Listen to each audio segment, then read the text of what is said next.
about 100 years ago, my grandfather was in Saco, Maine, and he decided he was going to, instead of being partners with his brother, he was going to start his own farm. So he got on the train, and on the train they told him that Stratham in Greenland, New Hampshire had the best farmland in New Hampshire outside of the river basins. He got off at the depot in the Stratham, Greenland on Depot Road. He walked up the road and bought a farm.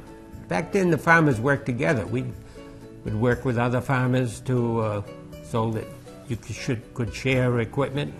For many years we did haying together with my grandfather and us. So it's absolutely essential for New Hampshire people, New Hampshire farmers, to have the ability to have corn mazes and do ag tourism. That's where farms are going to be able to make enough so they can continue keeping the land open.